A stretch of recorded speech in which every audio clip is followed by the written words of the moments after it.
Greetings, beautiful, complex, messy beings. This tall, hairy, messy being is gonna get a little raw with you, with us, with all that's around us. I'm in a season, and hopefully in a forever season, if I can stomach it, to just be more open and honest about things that I intuit, things that live in the land of guts. You might have seen my poem, maybe on Patreon or on Facebook,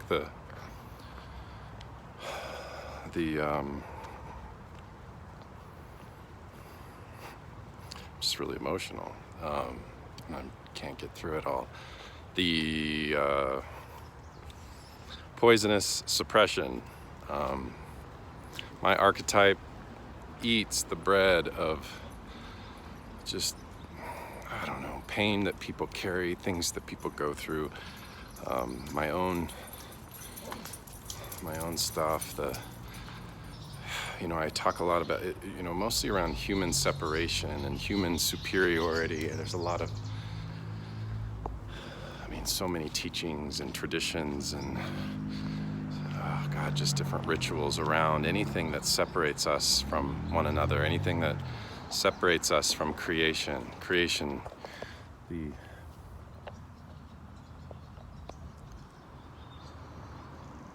birds, the water, the sky, the uniqueness of other, uniqueness in age, in ability, in skin color, in religious practice, in complex political reality, in migration and movement, in human survival, in illness and hardship, in trauma, and all the things that make us unique and complex. That this radical subjectivity also, I believe,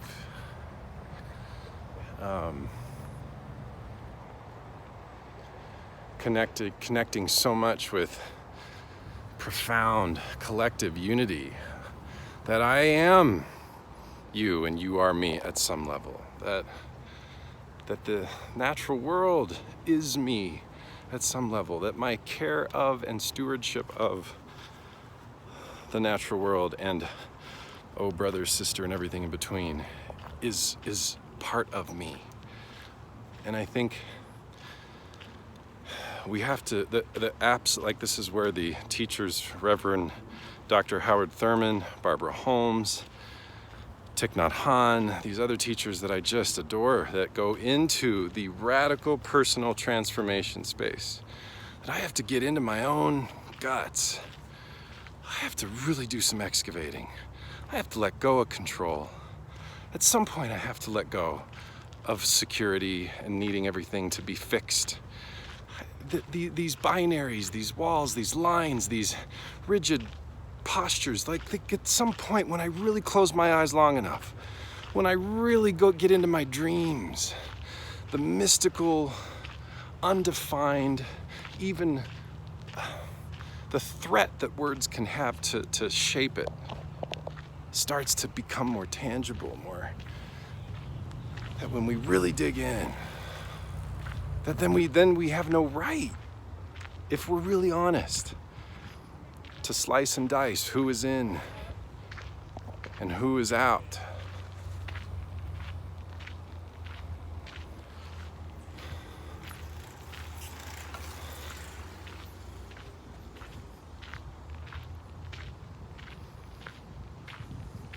And so I think with the title of this video, it's like my call, my plea, my cry, my scream, my ache, sometimes I want to flip tables and punch through glass. Sometimes I want to scream. Sometimes I just want to cry. Sometimes, and most of the time, I just sit in front of rushing water to calm the storm within, because I'm just, let me first, I am so imperfect. I hope there's so much drumming around my inside saying, who are you to speak and say anything about some of these things? And then part of me is like, who am I not? This is me. These are my guts. Do with them what you will, beloved community. It's both. So hold this with grace, knowing that I am walking right next to my own imperfection. And so back to the title of this radical, integrated, personal, professional, like spiritual, emotional, mental, like all these things in our deep, deep truth. In the way Reverend Dr. Howard Thurman says, in the sound of the genuine in me and the sound of the genuine in you, related to our well-being, our connection to each other, our connection to the land. What are we actually risking? What do we put on the butcher block to maintain salaries and cushion and comfort and ultimately separation from what we eat, separation from one another, separation from the natural land?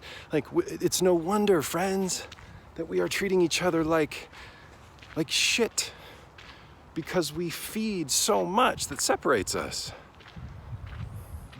It's no wonder we treat the earth like shit.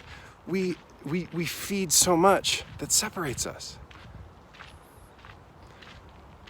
And so peeling it back even further, what do we feed that makes us think we are superior to anyone? Anyone, really, literally, anyone. What do we feed that makes us think subtly, subconsciously, that we are superior to this planet? All the stickers, not of this world, please.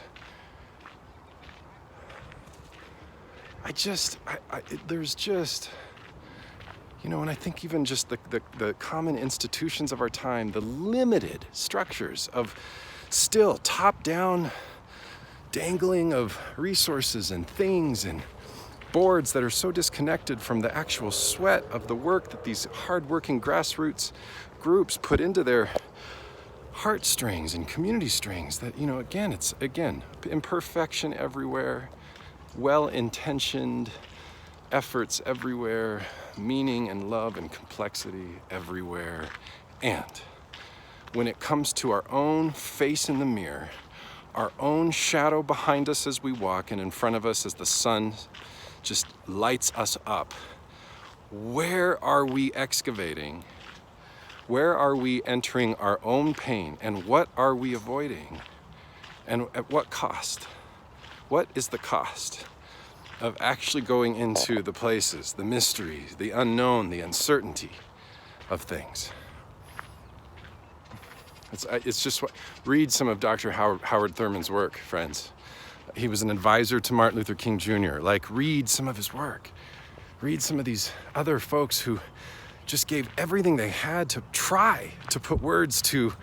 If we are not radically personally transforming, literally, actually taking personal and professional risk, actually saying no to the way systems and corporate greed and the way power wants to in a creative, yucky way manipulate our relationship to time, our relationship to one another, our relationship to the natural world, that the wisdom of rushing water is a threat to corporate, that the strings of walking alongside someone who's so radically different is a threat to selling you a product, to feed your isolation, to feed your thinking and feeling of being superior. If we can't feed that, Chick-fil-A is not going to get all those dollars. If we can't feed that, MSNBC is not going to get all those views. Either we are going into deeper spaces, going into wider places where we build brand new fucking tables, not just let's just create more seats on the same tables that were built by people that really want to control and dominate things still.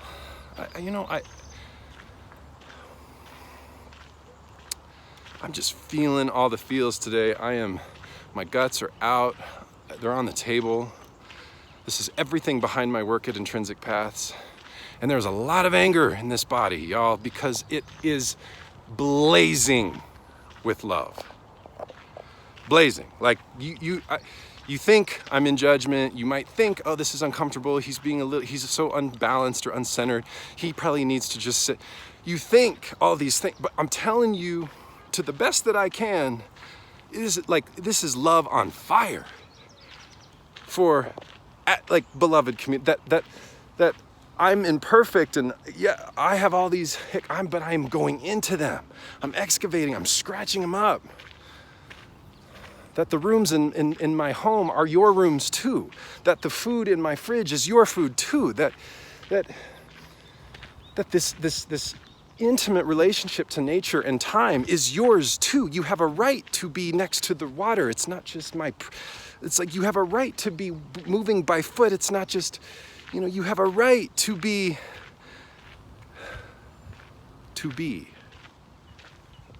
And not this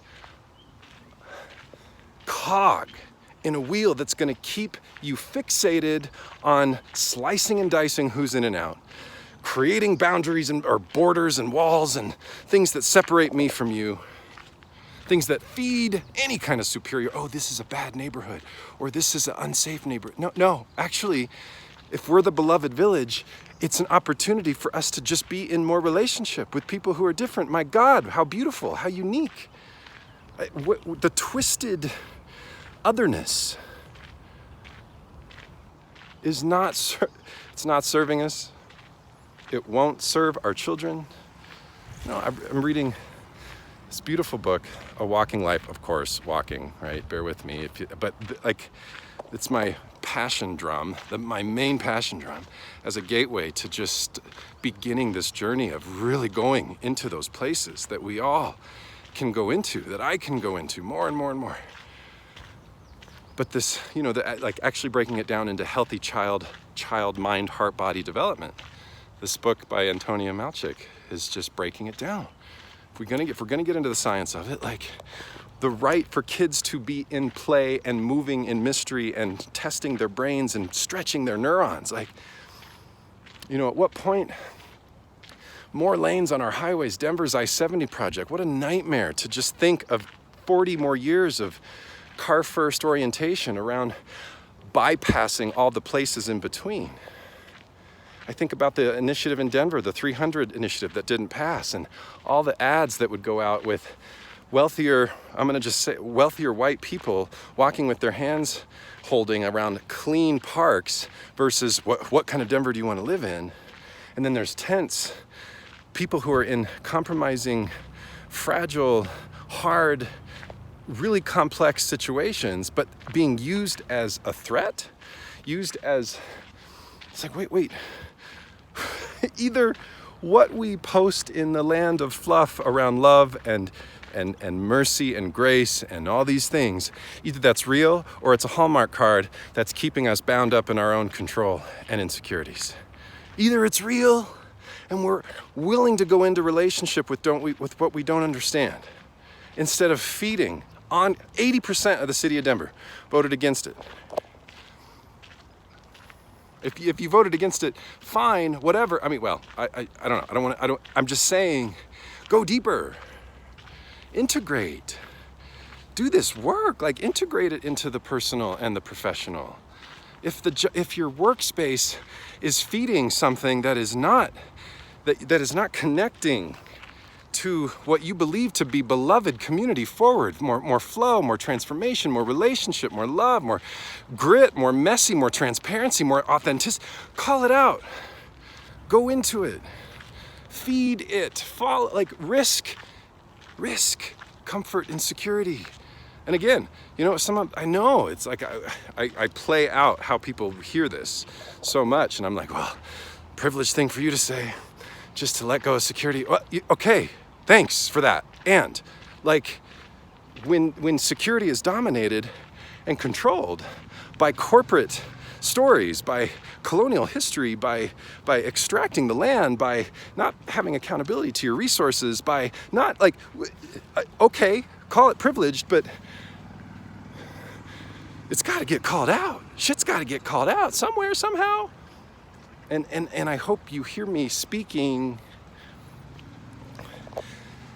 speaking directly to my own being, my own imperfect being in this space. Like, this is not just me saying, oh, I've got it figured out, so I hope you all finally cop on. It's just, to me, it's a gasp of authenticity and transparency with you, to you, for me, for us.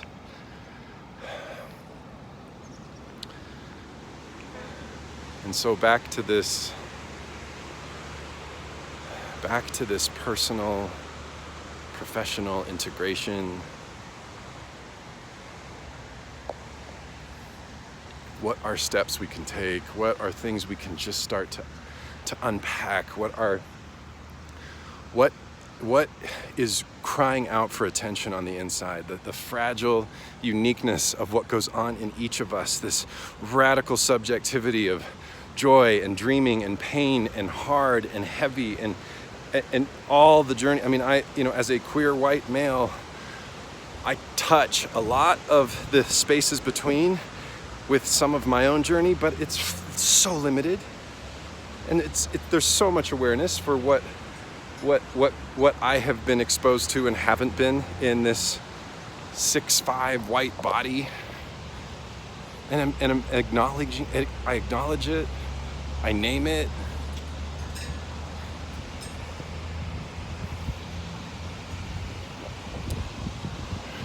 I've also walked with.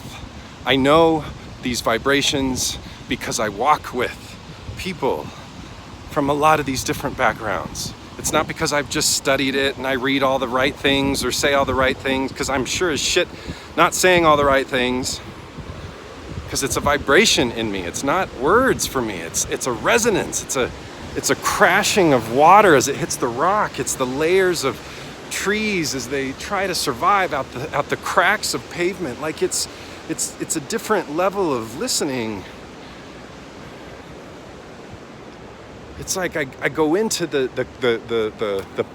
cry for it because I've walked with it. I've cried with it. I've broken bread with it. And it being you and me and everything in between, and it being this unfolding, ever-ending thing that doesn't have lines and hard borders and blah. So breathe with me, move with me. If you're still with me on this video, bless you. And let's honor the depths of our inner journey, my friends. The depths, the deep sea, the deep abyss, the deep universe inside of us, the deep hums of what is true inside of us, and the deep questions outside of us, the mystery outside of us, all the things that want us, crave for us to love one another better, to honor one another better, to care for and kneel at the soil and roots of trees, wanting us to draw from the wisdom of rushing water as nourishment, to slow down and be present, not just in the retreat way, but in the holy, we have a right to be in relationship with the natural world way.